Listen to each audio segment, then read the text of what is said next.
19వ అధ్యాయంలో ఇశ్రాయేలును ఐగుప్తు దాసత్వం నుండి బయటికి తెచ్చిన తర్వాత ఆ యొక్క హోరేబనే సీనాయి కొండ దగ్గరికి తెచ్చినప్పుడు 19వ అధ్యాయంలో 5-6 వచనాలలో వాక్యం మాట్లాడదు. కాగా మీరు నా మాట శ్రద్ధగా విని నా నిబంధనలను అనుసరించి నడిచిన ఎడల మీరు సమస్త దేశ జనులలో నాకు స్వకీయ సంపాదనలు, సమస్త భూమియు నాదే కదా. మీరు నాకు యాజక రూపమైన రాజ్యంగాను పరిశుద్ధమైన జనముగాను ఉందని చెప్పు. మీరు ఇశ్రాయేలుతో పలకవలసిన మాటలు ఇవే అని చెప్పగా, ఇక్కడ చూస్తే సీనాయి కొండ దగ్గరికి వచ్చిన తర్వాత మీరు ఒక రాజ్యముగా, యాజక రూపమైన రాజ్యంగా, నాకు స్వకీయ సంపాద్యములకు ప్రజలుగా మీరు ఉంటారు. అంటే ఇశ్రాయేలులారా, మీరు ఒక రాజ్యం, అంటే రాజ్యంలో ప్రజలు ఉంటారు. ప్రజలు లేనిదే రాజ్యం ఉంటారు. కాబట్టి చెట్లను గుట్టలను ఎవరు పరిపాలించరు. అందుకొరకు మీరు రాజ్యంగా ఉంటారు. ఏ విధమైన రాజ్యం అని అంటే పరిశుద్ధమైనటువంటి ప్రజలతో కూడిన రాజ్యం, పరిశుద్ధమైన జనంగా మీరు ఉంటారు. అందుకొరకు ఇశ్రాయేలీయులను దేవుడు ముందుగానే ప్రత్యేకపరిచి ఆయన ఏం చేసిందంటే, నా ప్రజలు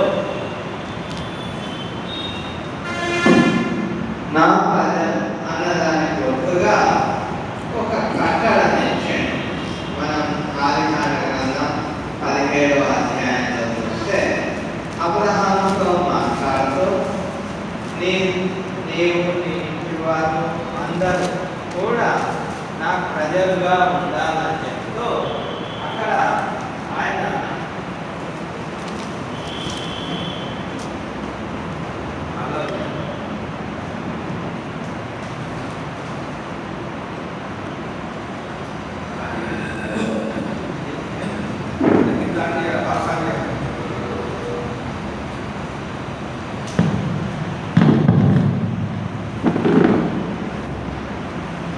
అబ్రహాంతో దేవుడు మాట్లాడుతూ ఏం చేసిండంటే, నీ సంతానంతో నీతో ఒక నిబంధన చేస్తాను అని చెప్పి ఆదికాండం 17లో ఒక నిబంధనను చేసిండు.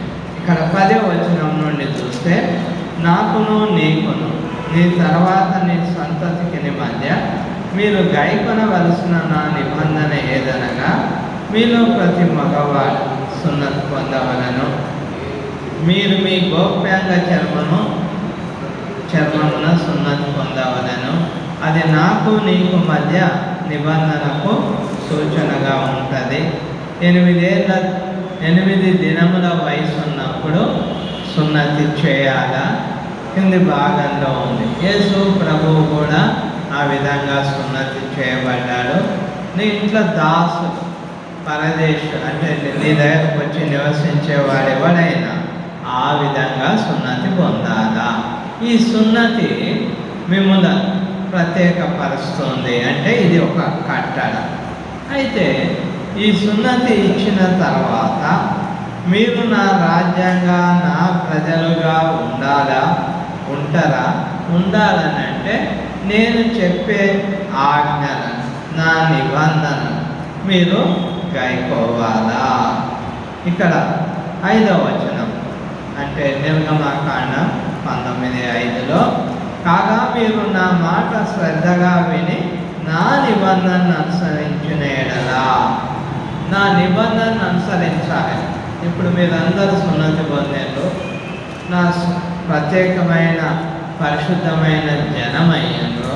అంటే బాప్తిస్మం ద్వారా ఏ విధంగా అయితే మనం ప్రత్యేకించబడి పరిశుద్ధపరచబడతామో ఆ విధమైన జనమైందో, అయితే ఇప్పుడు మీరు నాకు రాజ్యంగా ఉండాలనంటే, నేను రాజుగా ఉండాలనంటే మీకు నేను ఒక చట్టాన్ని ఇస్తాను. మొదలు ప్రజలను పరిపాలించడానికి ఒక చట్టం. కాబట్టి నా మాటలు విని నడుస్తారా నడవాలా, నువ్వు వెళ్ళి అడుగు అన్నాడు. అంటే మోషే వెళ్ళి అడిగినప్పుడు వారు నడుస్తామన్నారు. 8వ వచనం నిర్గమాకాండం 19:8. అందుకు ప్రజలందరూ యెహోవా చెప్పినదంతయు చేస్తామని ఏకముగా ఉత్తరం ఇచ్చారు. ఇదంతా విన్న తర్వాత సరే మేము చేస్తాం, యెహోవా చెప్పినట్టుగా నడుచుకుంటామన్నారు అని వారు ఒక పరిశుద్ధ జనమైనరు. అందుకొరకే ధర్మశాస్త్రం వాళ్ళను లోకం నుండి వేరుపరిచి పరిశుద్ధ యొక్క ఆజ్ఞలు గైకొనడం ద్వారా వారిని పరిశుద్ధపరిచింది. ఏ విధంగా అని అంటే సున్నతి పొందిన తర్వాత ఈ ఆజ్ఞలలో సగమేమో ఆయన ఆరాధించే ఆజ్ఞ, ముఖ్యంగా 3 ఆజ్ఞ. ఒకటేది అని అంటే ఆ యొక్క వేరే దేవుడు ఉండొద్దు, దానిలోనే భాగంగా ఏ రూపాన్ని మీరు చేసుకోవద్దు. రెండవదిగా మనం గమనించినట్టయితే నా నామమును వ్యర్థంగా ఉచ్చరించవద్దు. మూడవదిగా విశ్రాంతి దినాన్ని పరిశుద్ధ దినంగా ఆచరించాలి. తర్వాతి ఆజ్ఞ కుటుంబానికి మానవులకు చెందిన, అంటే మీరేం చేయాలి అని అంటే మీరు మరి మీ తల్లిదండ్రులను సన్మానించాలి. అంతేకాకుండా ఇక నరహత్య చేయొద్దు, వ్యభిచరించవద్దు, దొంగిలకూడదు, అబద్ధ సాక్ష్యం పలకవద్దు, పొరుగువారిని ఆశించవద్దు. ఈ చట్టం దీన్ని మీరు గైకోవాలా. నేను మీ రాజుగా ఉంటాను, మీరు నాకు సొత్తైన ప్రజలు, నేను మిమ్మల్ని నడిపిస్తాను. అయితే ఇశ్రాయేలీయులు ఈ విషయాలను అర్థం చేసుకోక తర్వాతి కాలంలో ఇశ్రాయేలు ఏం చేశారు? ఎప్పుడైతే దేవుని ఆజ్ఞ గైకొనకుండా తిరిగి అన్యులతో కలిసిందో లేవ్యాకాండం నుండి అనేక ఆజ్ఞలు ఇవ్వబడ్డాయి. అయితే మనం ఆ యొక్క కనాను ప్రవేశించే ముందు కూడా మోషే ఏం చెప్పిందంటే యెహోవా ద్వారా కూడా చెప్పించాడు, ఈ మీరు మా కనాను దేశంలో మిగతా 7 జాతులు ఉన్నాయి, వాటిని ఉంచవద్దు. ఎందుకొరకు అని అంటే వారిని చూసి మీరు నడుచుకుంటారు, వారి విధంగా నడుచుకొని మీరు నశించుకోవద్దు. అయితే వారు ఆ సత్యాన్ని గ్రహించక వాళ్ళని ఉండనించారు. కొంతమందిని వెట్టి పనులు చేసేవారిగా వారి మధ్యలో ఉంచుకున్నందువల్ల వారు చేసే పనులను చూసి తిరిగి వీరు చెడిపోయారు. న్యాయాధిపతుల గ్రంథం 2వ అధ్యాయంలో చూస్తే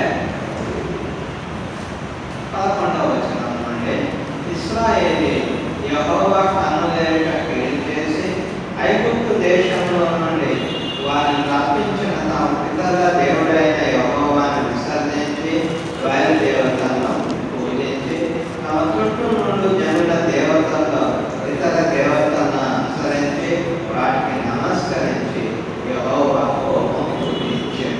పరిశుద్ధమైన రాజ్యంగా ఉండాలి. అయితే వీరేం చేసిండ్రు?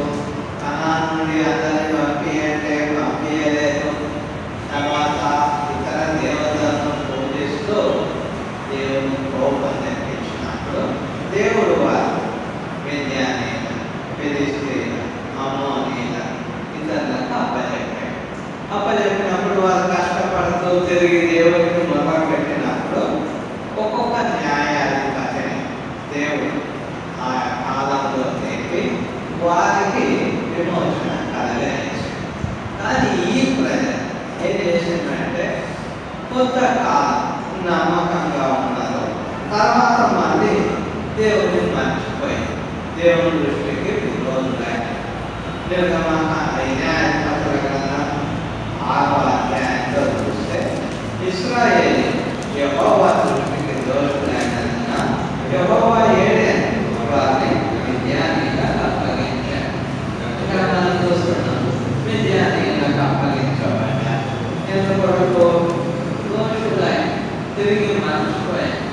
పెరిగి ఇష్టానుసారంగా బ్రతుకుతూ ఉన్నారు. అంటే దేవుని సొత్తైన ప్రజలు, ఆయన రాజ్యమైన ప్రజలు ఎప్పుడు పరిశుద్ధంగా ఉన్నారు. పరిశుద్ధ ప్రజలే ఆయన రాజ్యము. లేదా అపవిత్రులైన వారు, ఇతర దేవతలను పూజించిన వారు ఆయన రాజ్యము కాదు.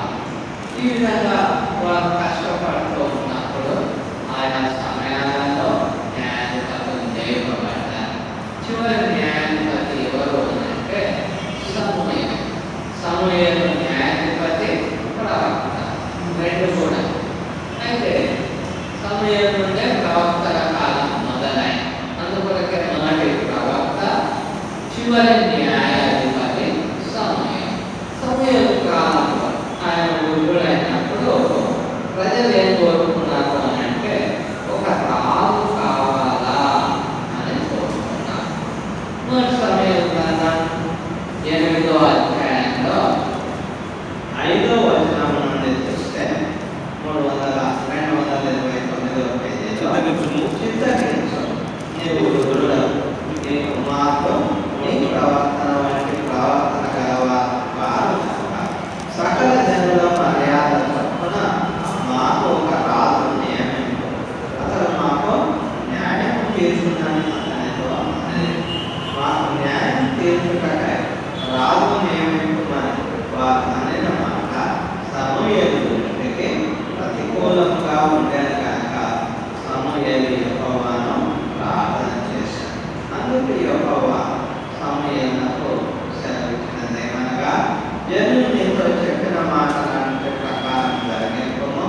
వారు నిన్ను విసర్జింపలేదు కానీ తమ్ము ఏలకుండా నన్నే విసర్జించి ఉన్నారు. సమూయేలు వృద్ధుడైన సందర్భంలో ఇశ్రాయేలు చేయమన్నారంటే, అయ్యా నీ కుమారు నీ వంటి వారు కాదు, నీవు వృద్ధుడవైనవు, అందువల్ల లోకంలో రాజు ఉన్నారు, మాకు ఒక రాజు కావాలి. ఈ మాట సమూయేలుకు ప్రతికూలంగా ఉన్నారు, నచ్చలేదు. యెహోవా ప్రార్థన చేశాడు. యెహోవా ఏమన్నాడంటే, సమూయేలు నిన్ను న్యాయాధిపతిగా ఉండకుండా వారు తృణీకరిస్తున్నారని కాదు, అసలు నన్ను రాజుగా ఉండకుండా తృణీకరిస్తున్నారు. ఎందుకనంటే మీరు నా స్వర్గీయ సంపాద్యము, నా యాజకుడైన నా రాజ్యముగా ఉంటానని వారితో నిబంధన చేసి నేను చేస్తే, ఇప్పుడు వాళ్ళు నా రాజ్యంగా ఉండకుండా ఒక రాజును కోరుకుంటున్నారు. అయినా సరే వారు కోరుకున్నట్టు ఒక రాజుని, కానీ ఆ రాజు ఎటువంటి వాడు ముందుగానే చెప్తూ అన్నప్పుడు ఆ రాజు మీ ఇశ్రాయేలు ప్రజలను ఏ విధంగా పాలిస్తారు, మీ స్త్రీలతో పనులు చేయించుకుంటారు, మీ యవనకాంతతో అనేక పనులు చేయించుకుంటారు, మీ యవనస్తులను తన రథం ముందు పరిగెత్తే వారిగా పెట్టుకుంటాడు, అనేకమైన పనులు చేస్తారు రాదు అని ముందుగానే కింది భాగంలో 8-9 అధ్యాయాలను చూస్తే సమూయేలు వారికి చెప్పిన తర్వాత 10వ అధ్యాయంలో మొట్టమొదటి రాజు ఎవరైనా సౌలు రాజు. ఇశ్రాయేలు మొదటి రాజు సౌలు రాజు. సౌలు రాజు ఏర్పాటు చేసిన తర్వాత సౌలు ఏం చేసాడు, ఆ యొక్క దేవుని దృష్టికి సమూయేలు 15లో దేవుడు చెప్పినట్టుగానే ఏం చేసాడు. అమాలేకీయుల రాజైన అగగును చంపి ఆ పట్టణాన్ని కాల్చివేసి అందులో ఉన్న సమస్తాన్ని నాశనం చేయమంటే ఏం చేసాడు, ఆయన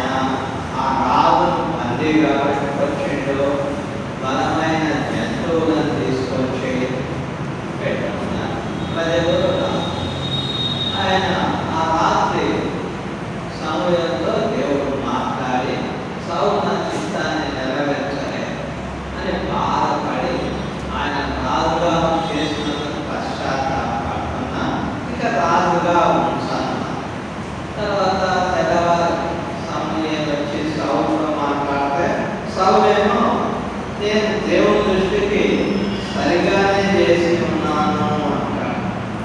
ఇక్కడ 22